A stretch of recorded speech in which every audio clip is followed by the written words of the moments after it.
Bueno, buenas tardes, aparentemente todos me escuchan bien.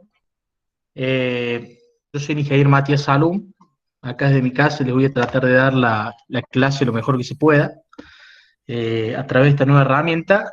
Como todos saben, hay que apagar los micrófonos y las cámaras para que no se sature la red y podamos darle clase y se pueda entender bien. La clase se va a estar grabando. Hoy hablamos de esto con los ingenieros de la cátedra, así que van a poder tener material para volverlo a ver las veces que le haga falta. ¿Estamos? Yo ahora les voy a abrir una pantalla en donde van a poder ver las filminas y yo se las voy a ir explicando. Cualquier consulta o duda, yo la voy a sacar a la página como para ir leyendo el chat por si hay alguna consulta, alguien pide hablar, pide la palabra y la llevamos adelante, ¿ok?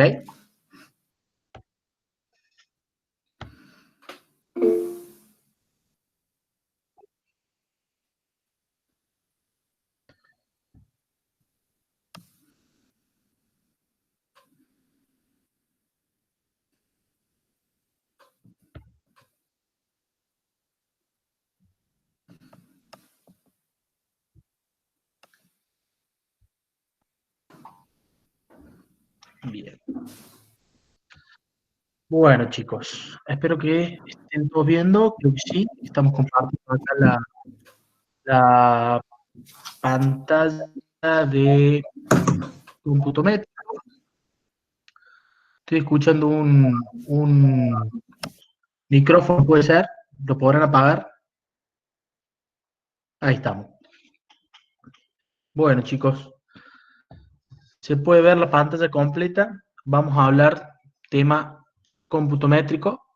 Eh, Vamos dejando atrás todo lo que es la matemática financiera, todo lo que se ha visto en conceptos de valor presente neto, flujos de fondo, tasa interna de retorno, análisis de sensibilidad. También vimos árboles de decisión y valores monetarios esperados y por supuesto programación lineal. Ahora pasamos a ver la técnica del cómputo métrico, lo que van a necesitar ustedes para desarrollar el trabajo práctico referido al presupuesto de un plan de viviendas. En cuanto a los temas que vamos a desarrollar hoy, principalmente hablaremos de los conceptos y las generalidades, de la metodología del cómputo métrico, algunos datos de la reglamentación, los documentos necesarios para poder llevar adelante el cómputo métrico, la técnica de cómputo, un parámetro importante para calcular que se convierta, algunos software y ejemplos que podemos ver en la en la vida cotidiana.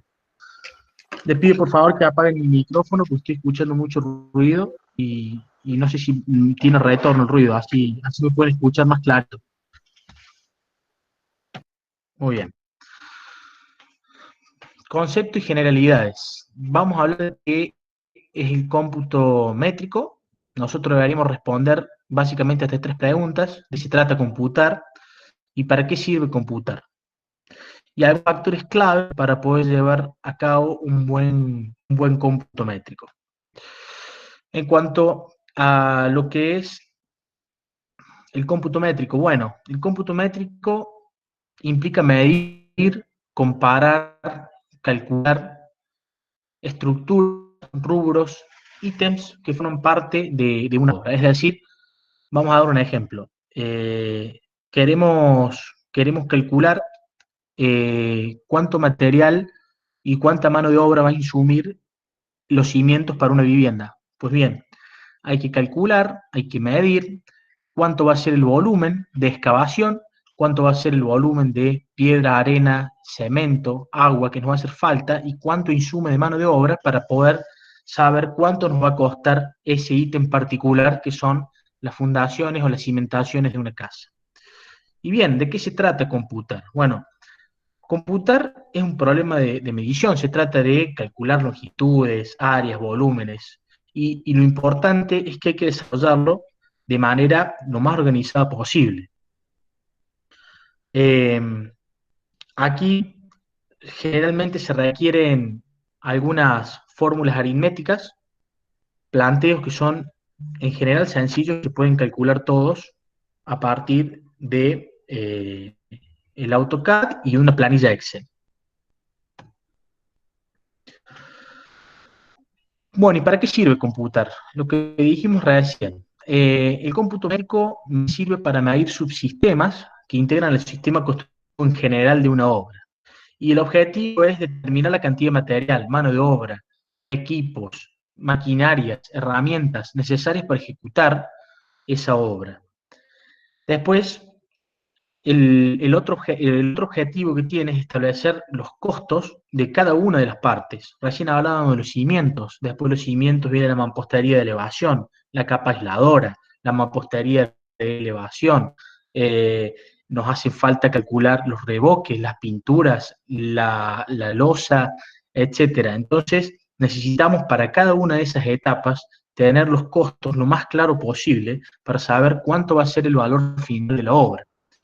Por supuesto que también sirve para estimar los tiempos y los plazos de ejecución, porque cada tarea lleva su tiempo. Y en cada tiempo, en cada tarea, podemos asignar nosotros más recursos o menos recursos en función de si estamos en un camino crítico de la obra, es decir, en los tiempos críticos para cumplir con un plazo o no. Eso lo van a ver más adelante en las bolillas de ciclo. Estoy escuchando el micrófono de nuevo, si pueden apagarlo, por favor. Gracias. Y también el cómputo nos va a servir para seleccionar las opciones más convenientes. ¿Cuál es el factor clave del métrico que le decimos al principio? Bueno, es fundamental tener conocimiento y experiencia. Conocimiento constructivo para llevar adelante una obra, experiencia y además tener orden. Hay que ser prolijo, hay que llevar un orden desde las fundaciones hasta las mamposterías, hasta los revoques y así. No podemos computar primero la pintura, si no computamos primero los cimientos, no vamos a ver cuántos metros cuadrados tenemos, cuántos metros cúbicos, sino que hay que llevar un orden, seguir una planilla y además tener distintos controles en el medio. Por ejemplo, si yo voy a computar las fundaciones, sé que voy a tener la misma longitud para los muros en caso de que sea un cimiento corrido. ¿Está bien? Pero el éxito del cómputo métrico, como pueden ver ustedes acá en las filminas, se basa en la medida de que el computista tenga una experiencia y esté al lado del proyectista para ver cómo desarrollar los distintos aspectos de una obra.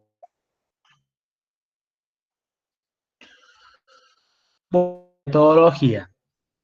La medición se puede realizar de dos maneras, una es sobre la obra y la otra sobre los planos. Eh, Aquí nosotros trabajaremos sobre planos porque estamos en la etapa de computar y licitar una obra. El trabajo práctico que va a desarrollar el ingeniero Luis en un rato le va a explicar de qué se trata, el práctico que tienen que desarrollar ustedes y en función de las, de las documentaciones que le vayan dando a ustedes, van a poder hacer el cómputo métrico y a partir del cómputo métrico calcular una serie de costos y estimar un presupuesto que es el precio final de la obra. ¿Estamos? Si voy muy rápido y me quieren hacer una consulta, me avisan. ¿Cuáles son los principios generales de la metodología? Bueno, estudiar la documentación. Esta es una de las etapas más importantes porque nos da una primera idea de cómo marcha el cómputo y permite planificarlo. O sea, nos informa sobre el tipo de obra que vamos a desarrollar y además permite que a partir de una interpretación bien ajustada de lo que son los planos se puede tener una visión conjunta de la obra. O sea que es para masticar la obra, tener exactitud y más o menos saber qué tipo de obra es. Entonces necesitamos estudiar bien la documentación. Cualquier duda que haya se pueden consultar a los proyectos y vamos a llevar una idea acabada de lo que es la obra. Otro de los principios generales es respetar los planos. Digamos, el cómputo se hace siguiendo las indicaciones de los pliegos de especificaciones técnicas, pliegos generales y además los planos. Eh, el tema de dejar de respetar los planos se harían solamente si vemos que constructivamente se está pidiendo algo imposible o algo que es imposible de ejecutar, o es algo que está mal, ¿se entiende? Pero en general se tienen que respetar los planos. Ajustarse a normas que rigen el cómputo métrico, de eso hablaremos un poquito más adelante. Hay criterios preestablecidos para llevar adelante un cómputo métrico y después medir con exactitud, dentro de las tolerancias y los límites para cada ítem o para cada rubro. Tenemos que medir con la mayor exactitud posible. Pero, por supuesto que no es lo mismo medir un metro cuadrado de revoca que medir un metro cuadrado de granito. Entonces, tenemos que medir exactamente la cantidad de granito porque es un material muchísimo más caro. En cambio, si tenemos un metro más, un metro cuadrado menos de revoque, no va a hacer la diferencia el número final de la obra. ¿Estamos? Es importante decir que no se deben despreciar ninguno de los elementos que forman parte de la construcción. Algunas pequeñas estructuras que nos olvidemos pueden conducir a resultados erróneos graves. Por ejemplo, yo les voy a contar una experiencia. Nosotros supimos trabajar con una empresa constructora en la licitación de unas 50 escuelas para prepararle las membranas, porque ingresaba agua de lluvia, y en la licitación pasaban los metros cuadrados cubiertos, cosa que ya lo van a ver ahora, lo que es la superficie cubierta. O sea, si por ejemplo la escuela tenía 200 metros cuadrados, se pasa a 200 metros cuadrados. Entonces la licitación se hacía en base a esos 200 metros cuadrados. Sin embargo, cuando vos subías a las cubiertas de casas, muchas veces veías que tenías vigas invertidas, parapetos que no se habían tenido en cuenta, era más material, más mano de obra, y consecuentemente había pérdidas en las ganancias de esa obra. Hubo pérdidas debido a que había un 10% de error en cuanto a la cantidad computada y licitada. En cuanto a la reglamentación, desde 1913, el ex Ministerio de Públicas había reglamentado la medición de estructuras y construcciones de edificios. Normas que están en vigencia aparecieron en 1938 por la Dirección y fueron ampliadas en 1965 por la Dirección Nacional de Arquitectura.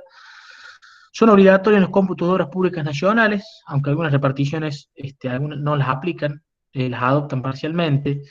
Conviene ajustarse, pusieron un elemento de comparación y además sirve como documento a la hora de certificar. Es importante decir que las normas no son completas y en la práctica privada puede variar el uso de los distintos cómputos, y hay quienes lo hacen basado en la experiencia muy pero muy bien, y se pueden aplicar tranquilamente.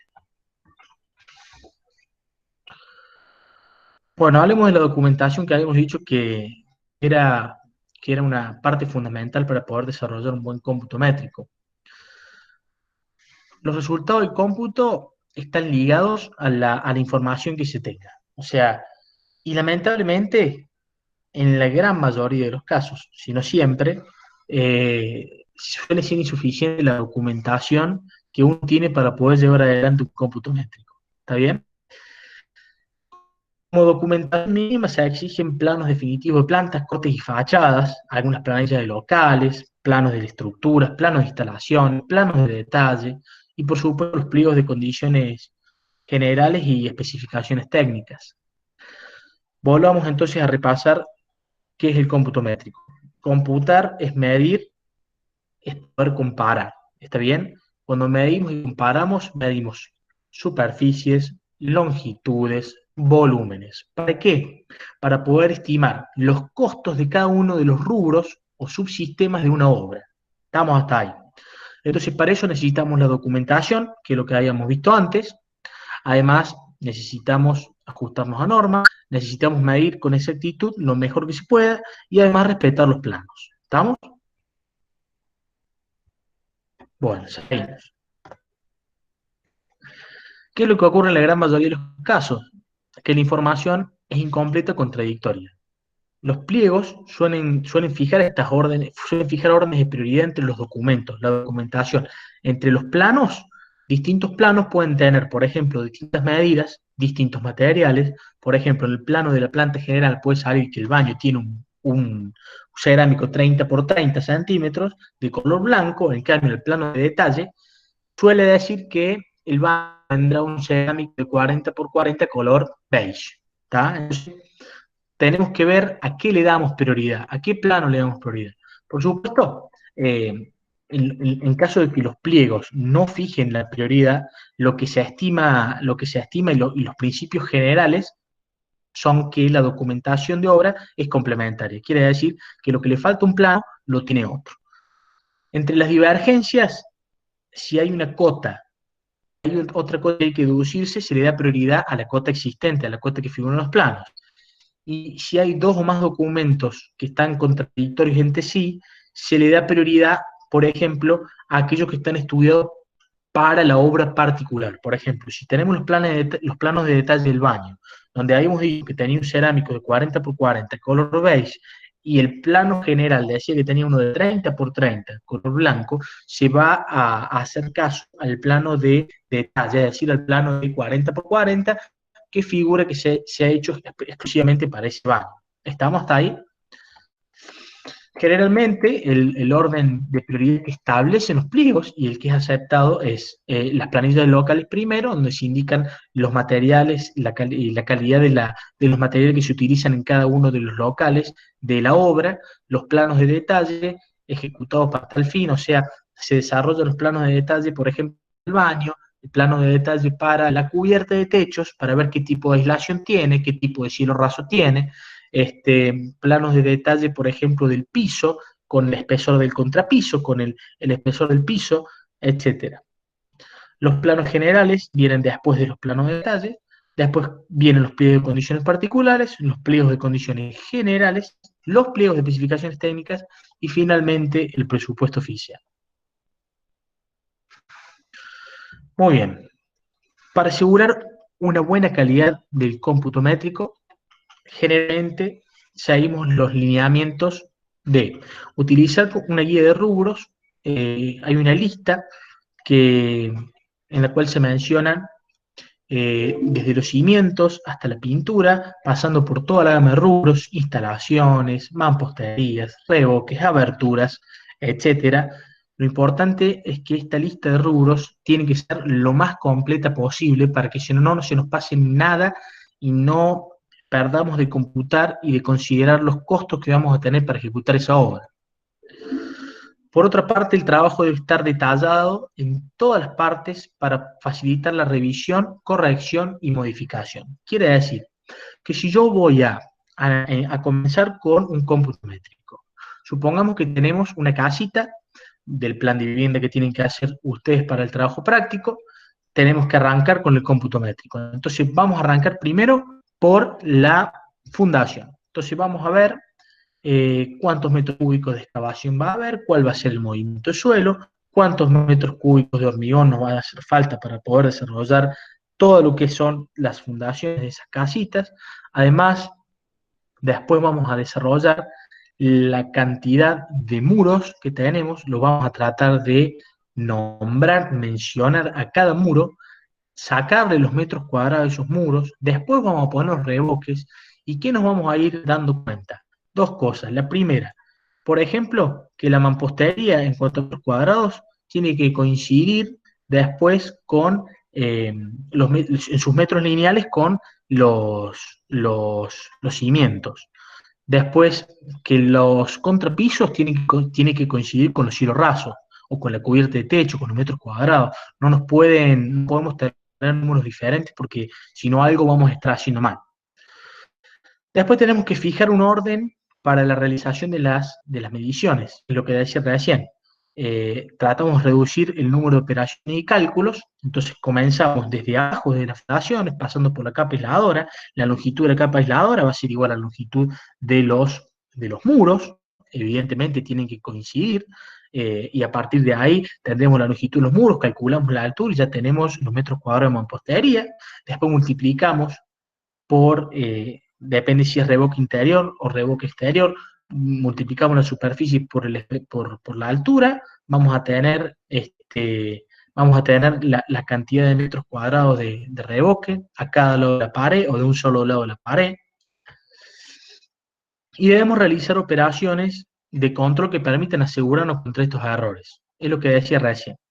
Yo puedo controlar cuando ya medí el contrapiso, la carpeta de nivelación y el piso tengo en toda la casa y lo comparo con el cielo raso, deberíamos tener el mismo valor para no tener errores. Muy bien.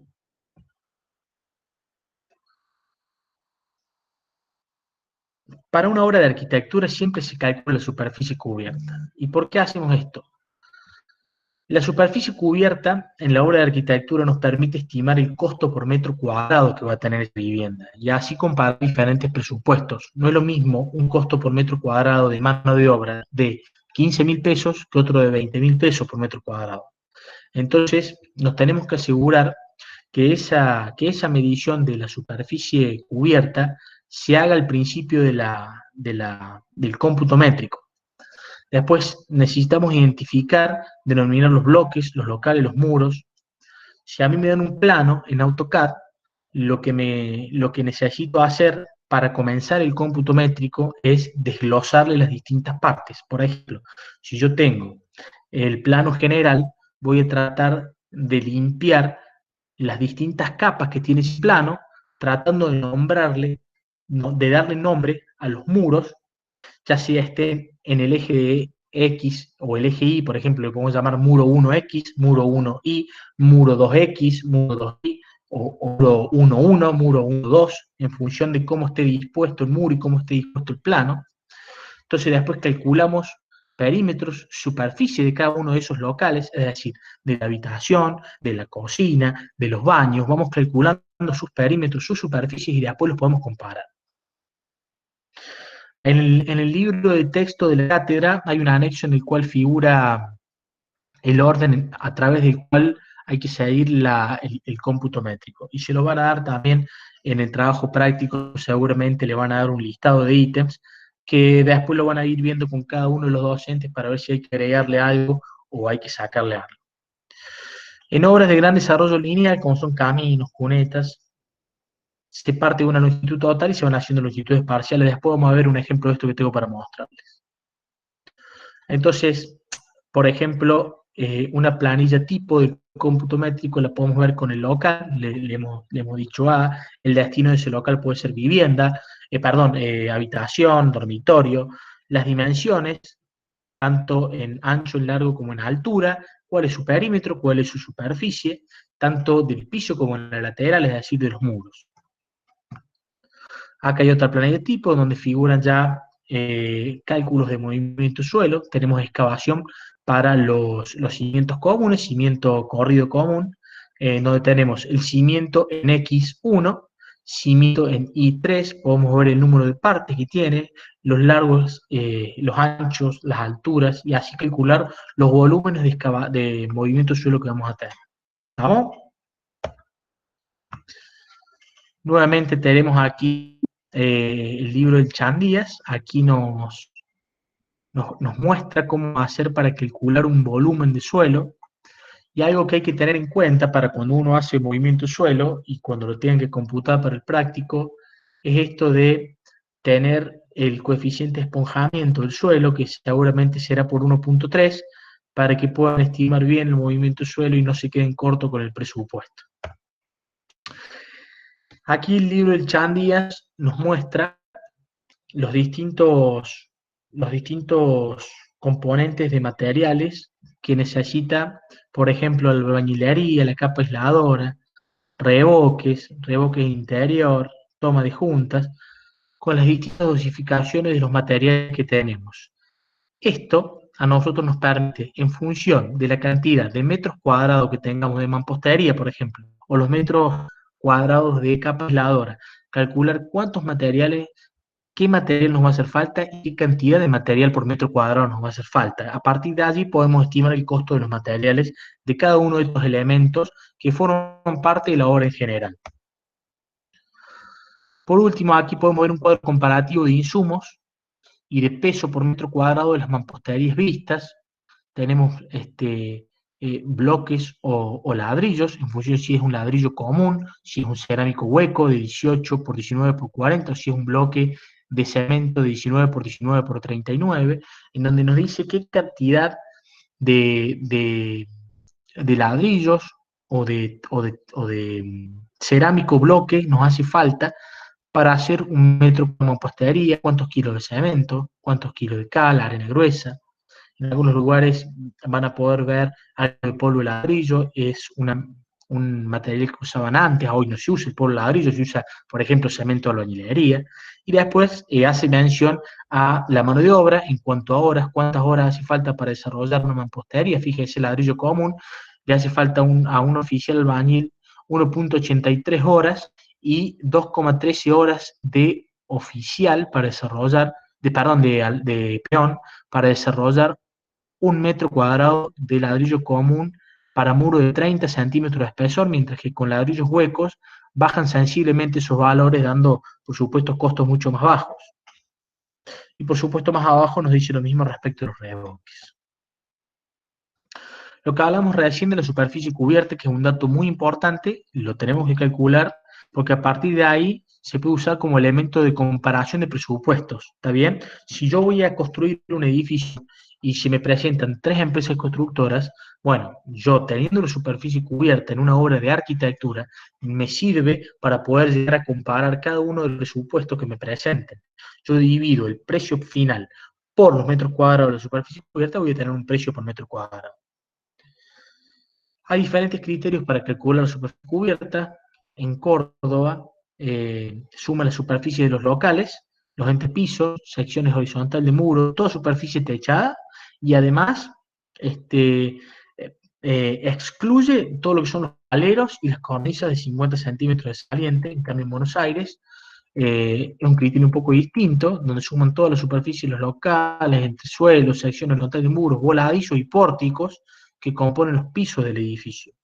Pero en ninguno de los dos casos menciona que entre las medianeras el área se mide desde los ejes de los muros. O sea, si yo comparto en una casa medianera con mi vecino y esa pared es de 30 centímetros, yo tengo que computar mis 15 centímetros para tener en cuenta la superficie cubierta, no los 30 centímetros.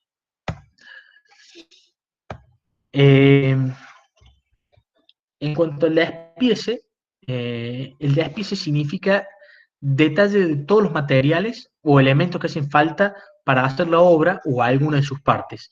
Y así poder confeccionar lo que es una lista de compra de materiales y formular el análisis de precio. El análisis de precio, ustedes lo van a ver más adelante, que para cada una de las partes de la obra, ustedes tienen que, por ejemplo, hablemos de cimiento o hablemos de mampostería, para desarrollar el cimiento de una mampostería va a hacer falta X cantidad de materiales, cemento, piedra, arena, ladrillos. A su vez va a hacer falta oficiales, ayudantes, para hacer todo lo que es replanteo, para poder hacer las mezclas en obra o los morteros y después colocarlos o vertirlos en lo que son los cimientos, colocarlos dentro de en las mamposterías, armar las hiladas, revocar, etcétera.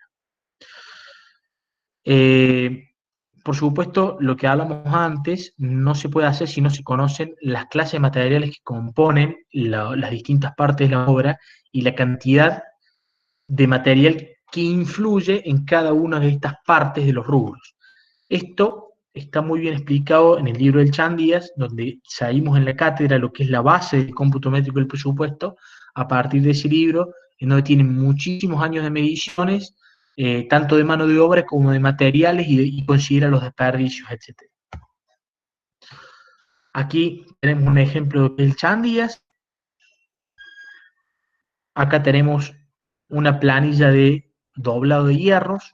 Este es un cómputo para doblado de hierro de una losa de un local comercial en la Avenida La Plaza.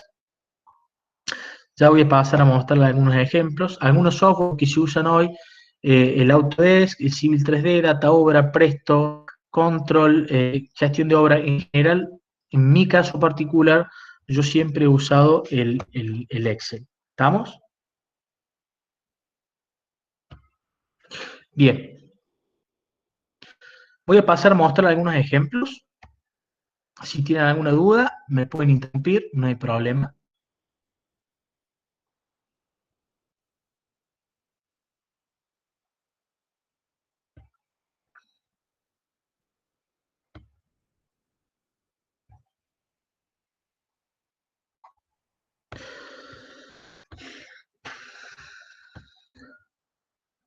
Estoy abriendo un archivo CAD y con ese archivo CAD les voy a mostrar rápidamente un cómputo que hicimos de una estructura que había que hacer para el Instituto Modelo de Cardiología Privado, ahí en Sagrada Familia, casi Colón. Acá me pregunta si vamos a subir las filminas. Voy a empezar a leer el chat. Un segundo. Ya subieron las filminas. No sé si las subieron, las vamos a subir. Las voy a subir ahora. Falta gente, 15:45.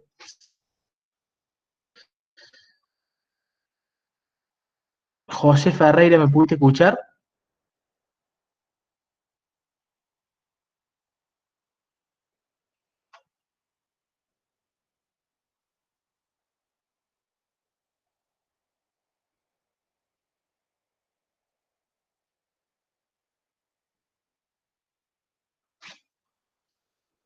Sí, voy a subir las filminas. No se preocupen. Los ejemplos también los vamos a subir al LED. Respecto si los libros y los apuntes están en el aula virtual, lo consulto con los ingenieros de la cátedra y aviso. Creo que no. Creo que no estaba en el aula virtual, pero dada la excepción no podemos pedir. ¿Ah?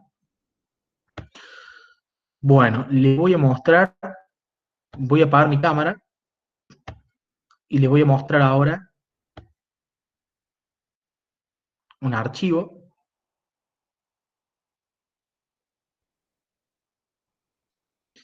Espero que lo alcancen a ver. Si no lo ven, me avisan. Donde tenemos una losa maciza, que presenta una gran losa de 12 centímetros de espesor, en donde presenta una serie de vigas, viga 7, viga 3, viga 1, con las distintas medidas, y aquí podemos detallar, podemos ver el detalle de los pórticos de cada una de ellas, donde tenemos la columna 1, la columna 3, por ejemplo, vamos a estudiar la viga 1, de 50 por 40, tiene refuerzos de 4 hierros del 16 en el extremo izquierdo, 2 hierros del 12 que la atraviesan de punta a punta a la viga, otro refuerzo de 4 hierros del 16 arriba, y abajo presenta solamente 4 hierros del 16. Aquí podemos observar que tenemos las distintas longitudes de anclaje de las barras, que las tuvimos que tener en cuenta, y además los estribos, que aquí están más densificados, porque aquí son cada 12 centímetros, aquí están cada 20 centímetros, y aquí cada 12 de vuelta. Entonces tenemos las distintas medidas de la viga, en cuanto al largo. Si no lo tenemos, lo medimos a partir del plano. Tenemos 1,49 m desde que los estribos se densifican en cada uno de los extremos, y además tenemos después aquí abajo todo lo que son los hierros de las columnas, columna 1, columna 2, columna 3. ¿Está bien? Entonces, ¿qué hacemos? Confeccionamos una planilla que ahora sí la voy a pasar a mostrar.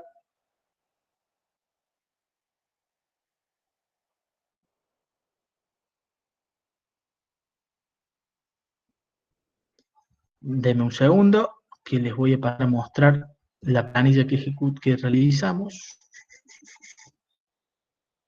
Dejo de compartir el archivo de AutoCAD y paso a compartirles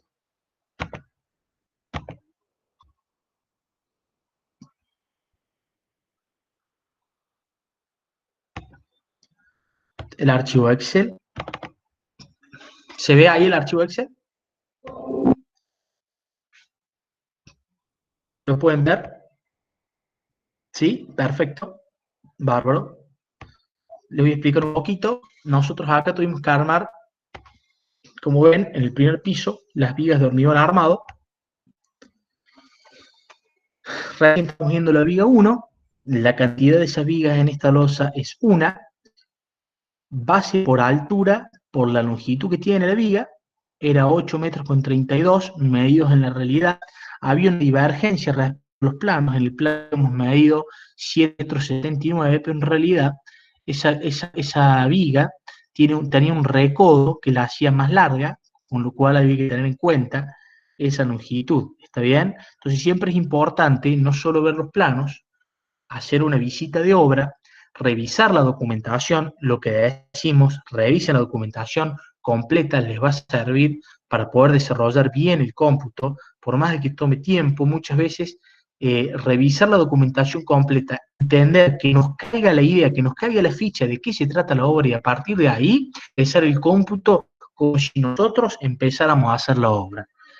Yo sé que ustedes no, puede que no tengan mucha experiencia en lo que es la obra, eh, ya después vamos a ver alguna visita de obra, y es una experiencia que se adquiere en el terreno, cuando van a agarrar cancha con las obras, van a saber discernir entre cuánto material lleva cada elemento de la obra, cuántos metros cuadrados de revoque, qué material le va a hacer falta, si este material anda bien, si aquel material anda mejor, si aquel material es más barato, más caro, sirve o no sirve. Seguimos con el Excel. Entonces, tenemos la columna izquierda, la columna derecha, y se calcula el volumen de hormigón, por supuesto, multiplicando base por altura, por cantidad y por espesor. Entonces, ya disponemos de que en esa viga nos entra un volumen de 1,66 metros cúbicos de hormigón. Hasta ahí estamos bien, se entiende, ¿verdad?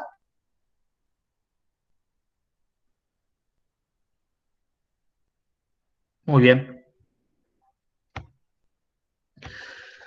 Habíamos visto que teníamos armadura superior y armadura inferior. Nosotros vimos que acá teníamos una armadura longitudinal que recorría la viga de punta a punta, y después teníamos refuerzo izquierdo, refuerzo derecho, y después analizamos los estribos. ¿Está bien? Los estribos centrales tienen una separación, los estribos de los extremos, izquierdo y derecho, que tienen otra separación. ¿Está bien? Entonces, nos vamos de vuelta a armadura longitudinal, ubicación. En la parte superior o en la parte inferior tenemos armaduras del 12 y del 16. Les voy a compartir nuevamente la viga para que la puedan volver a ver y que puedan llevarse una idea de qué se trata la viga esa.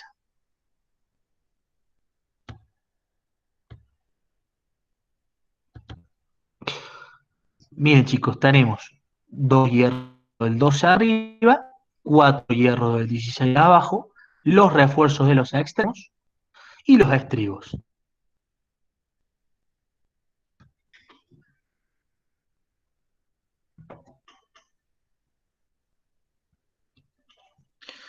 Entonces, ahora volvemos al Excel.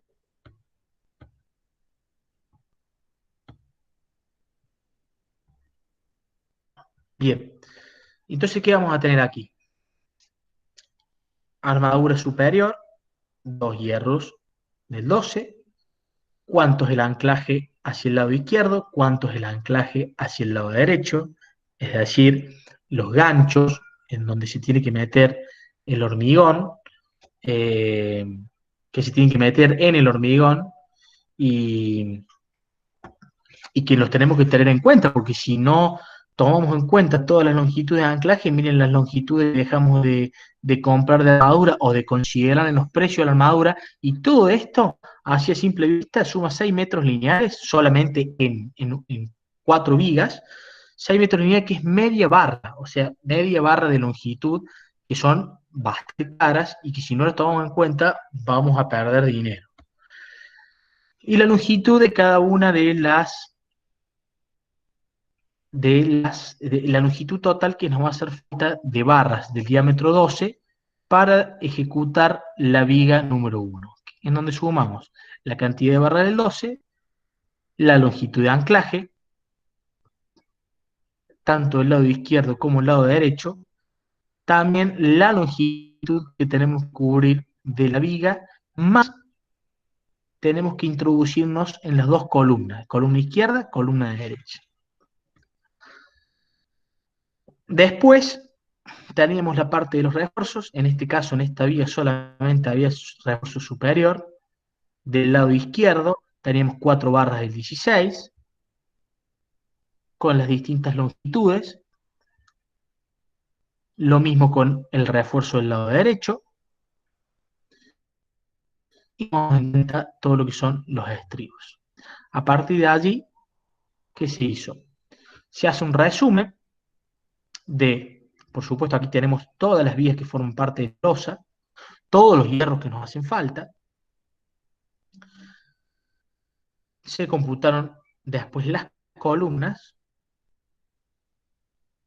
las losas entre vigas, que son de 12 centímetros de espesor, tenían malla cima del 6, cada 15.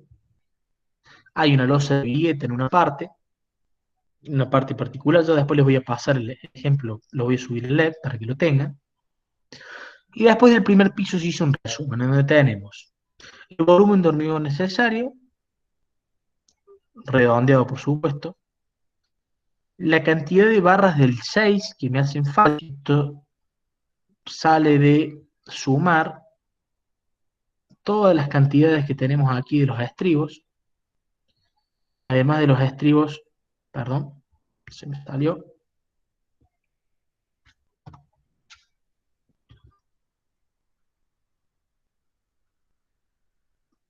sumamos todas las cantidades de longitudes de barras del 6 y lo dividimos por 12, nos va a decir qué cantidad de barras tenemos. Redondeado siempre hacia arriba porque hay muchos desperdicios, hierro del 10, hierro del 12, 16, malla cima, viguetas, ladrillo de techo, etc. Entonces, así es como se desarrolló. Por supuesto, aquí se pusieron los precios comparativos de cada uno de los corralones, esto es un caso real, y a partir de eso se compró a Terralón, por ejemplo, las viguetas, eh, también se compró el ladrillo de techo se compró o sea, se compró en total por metro cuadrado, calculábamos, este precio el más económico. Perdón, Chiaramonte es el más económico, este de acá, con el transporte y todo. Muy bien, les voy a pasar a mostrar un ejemplo de una obra vial. Denme un segundito.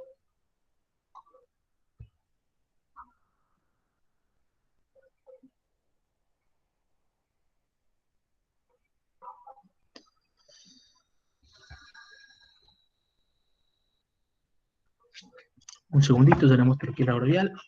Profe, Sí, ahí en el chat le han hecho varias preguntas sobre lo que explicó recién. muy bien, ahora les leo. Me perdí. ¿Cómo saca la longitud? Porque suma la cantidad de barras de acero y no multiplica. Bueno, vamos de vuelta con el ejemplo. Vamos a apagar la cámara.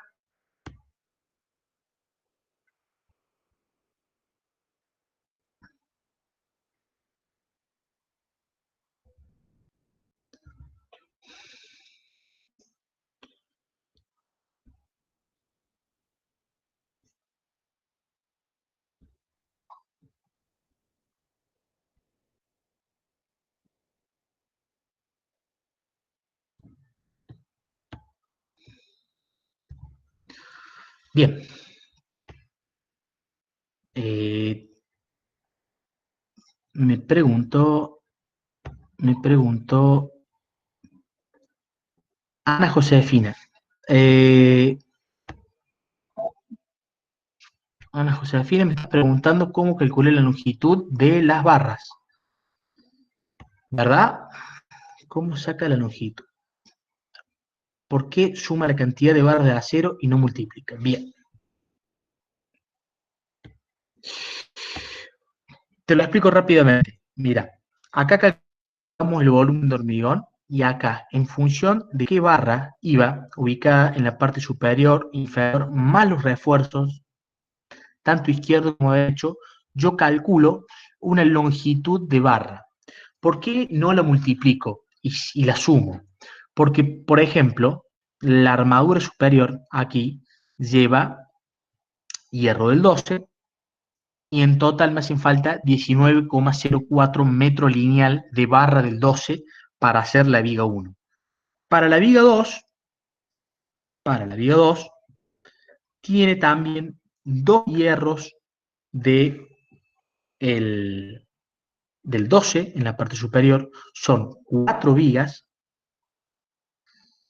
y la longitud de barra del 12 para el hierro, para la viga 2, la calculo por 4 vigas,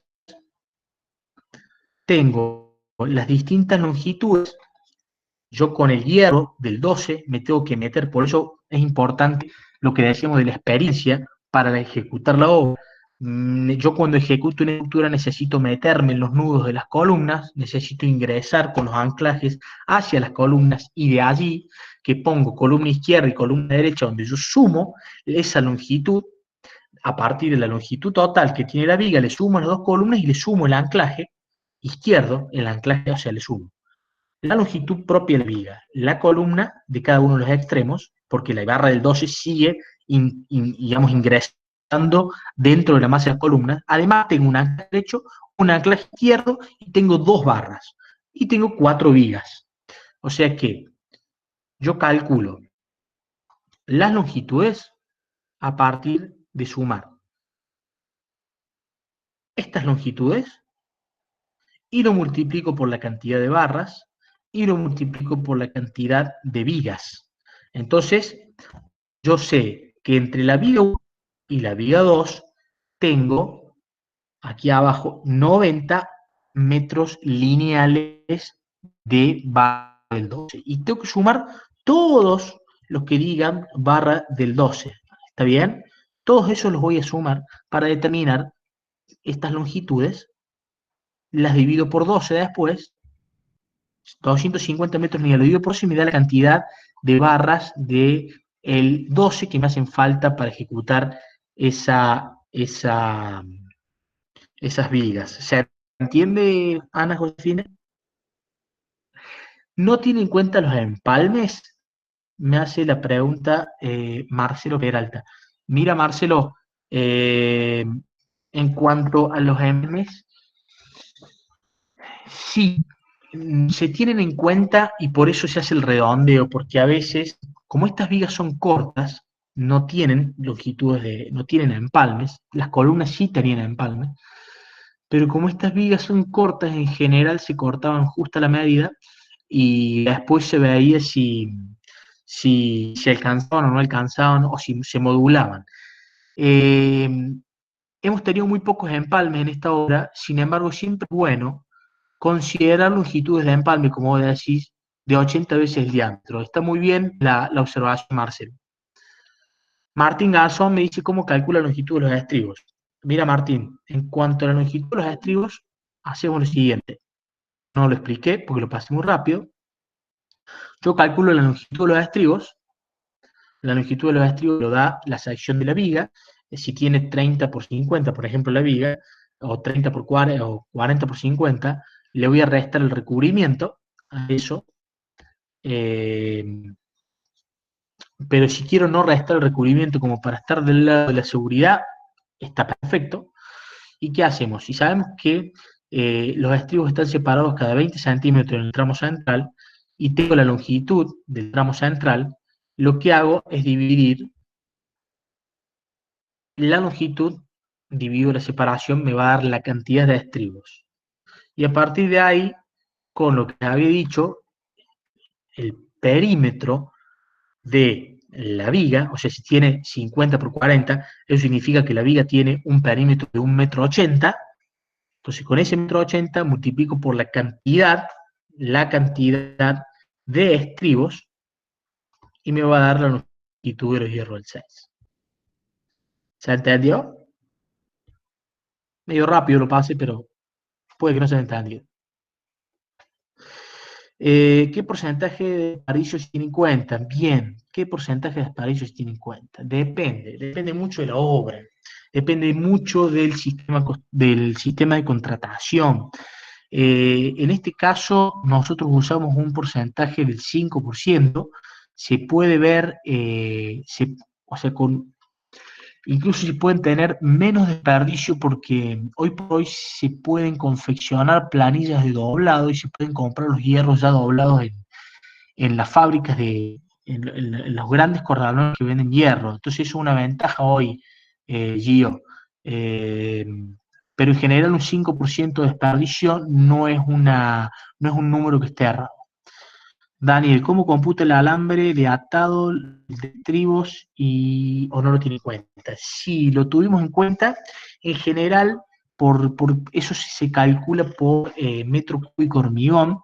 En este caso no tengo los números finitos. Si después quieren, yo les puedo colgar o les puedo acercar un cómputo métrico de una estructura nueva muy grande que estamos por desarrollar en Villa Belgrano, en donde por metro cuadrado siempre se tienen en cuenta los clavos, el alambre y el alambre grueso también para la estructura de madera, o sea, para las vigas, se usa un alambre un poco más grueso que el alambre de atar para los estribos. Sí se tiene en cuenta y gracias por la observación. Eh, Eso se tiene en cuenta en función de un número global. Eh, Esta clase va a ser subida al LEB, igual que la Firmina Silvina. Mira, pienso que sí, va a estar grabada y seguramente Pablo Stumpf la va a estar subiendo al LEB. Procedemos, si les parece, al ejemplo de una obra vial. Yo en el año 2015 estuve trabajando para la Municipalidad de Córdoba y se pavimentaron una serie de barrios. Ahora les voy a mostrar un barrio de ejemplo, que era Barrio San Felipe. Ah, Barrio San Felipe. Bien, Barrio San Felipe lo que tenía era muchas cuadras de tierra inundable. Entonces había que ejecutarle, si ustedes pueden ver, los cordones cunetas, la boca calle y el pavimento. Entonces acá tenemos los distintos, lo que está rayado en negrito son calles que ya se habían ejecutado. Todo lo que está en fucsia son calles nuevas que hacía falta ejecutar. Entonces aquí tenemos un barrio completo, o semi-completo, porque hay algunas calles, como les digo, que ya estaban pavimentadas. Camino Interfábrica, por ejemplo, está pavimentada. El ingreso principal al barrio por donde entraba el colectivo o el ómnibus estaba pavimentado. Y todas las calles aledañas no estarían pendientes, se inundaban, etcétera, etcétera. Entonces se hizo el pavimento de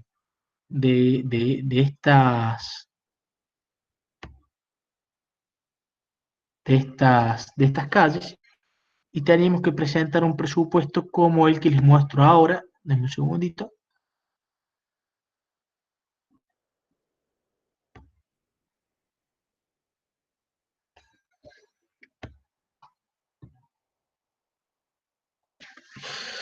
Bien, acá tenemos cómputo métrico y presupuesto oficial de la obra. Esto en total sumaba, como pueden ver, el primer ítem era movimiento suelo, tenemos 46,25 metros cúbicos, perdón, 46.258 metros cúbicos.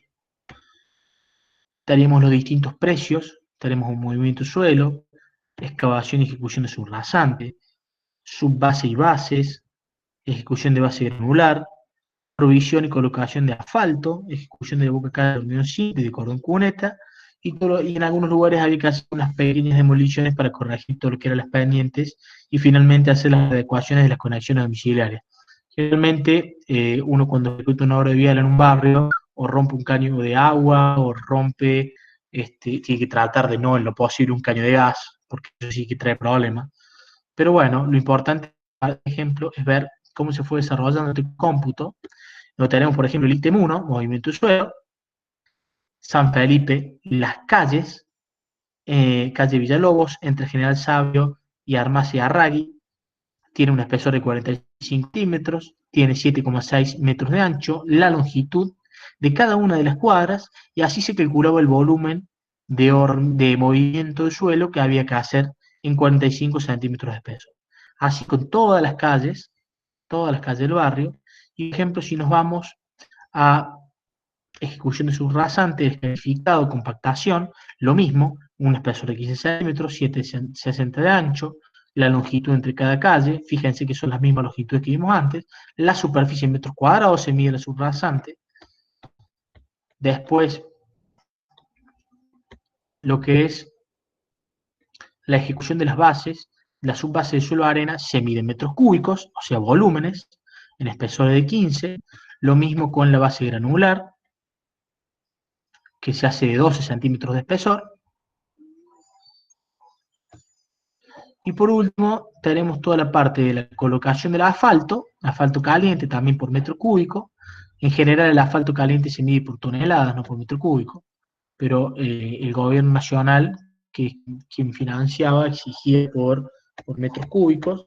Y finalmente toda la parte del hormigón de pavimento, que eran los cordones cuneta y las calles.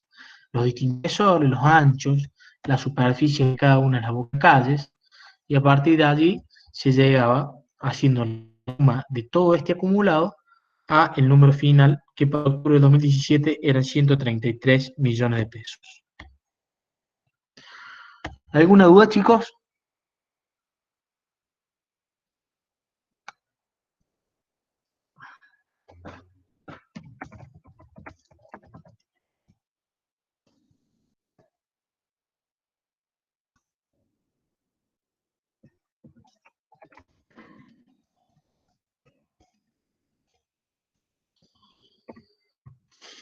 Ninguna duda por ahora. ¿Se entendió todo? Entonces el cómputo métrico ya saben que es una herramienta que les sirve para medir, calcular, comparar. A partir de esa herramienta, ustedes van a poder estimar los diferentes costos que tienen las distintas partes que conforman una obra. Con los costos, ustedes pueden desarrollar más adelante un presupuesto teniendo en cuenta no solamente el costo directo de la obra, que es lo que van a calcular con el cómputo métrico. Con el cómputo métrico mido cuántos metros cuadrados de piso me hacen falta, cuántos metros cuadrados de eh, cielo raso y de revoque tengo, cuántos metros cuadrados de mampostería, cuántos metros cúbicos de cimiento, cuántos metros cúbicos de hormigón elaborado y de hierro, y cuánto hierro me hace falta para desarrollar la estructura resistente de casa, cuántos metros cuadrados de aislación, eh, aislación para las lluvias necesito en la cubierta de techo, etcétera, etcétera. Cuántos metros cúbicos de movimiento de suelo vamos a tener que hacer. Entonces, todo eso les va a dar a ustedes metros cuadrados, metros cúbicos, metros lineales. Y a partir de eso, calcular para cada uno de esos ítems qué costo directo tiene. Costo directo es material, mano de obra y equipos, que se lo van a dar más adelante, se lo van a explicar más adelante. Acá Julie Tommy me pregunta el suelo como fundación para todo el paquete estructural de un pavimento. El suelo que sirve como fundación para todo el paquete. No le respondió Martín. Martín Gación. Aquí se llama subrasante. Ah, sí. Y Martín, la subrasante, bueno, vos vas al terreno, vos, por ejemplo, ves un campo y tenés que comenzar con la obra vial para, por ejemplo, vas a hacer un loteo. Tenés un campo virgen y tenés que agarrar y empezás a abrir con la pala mecánica, empezás a abrir lo que se llama abrir las calles, ya se hace la apertura del cajero, que sacas toda la capa vegetal, que en general tiene unos 45, 50 centímetros. Además de eso, lo que haces es preparar la subrasante. La subrasante ya tiene cota, porque toda obra vial necesita un escurrimiento del agua de lluvia.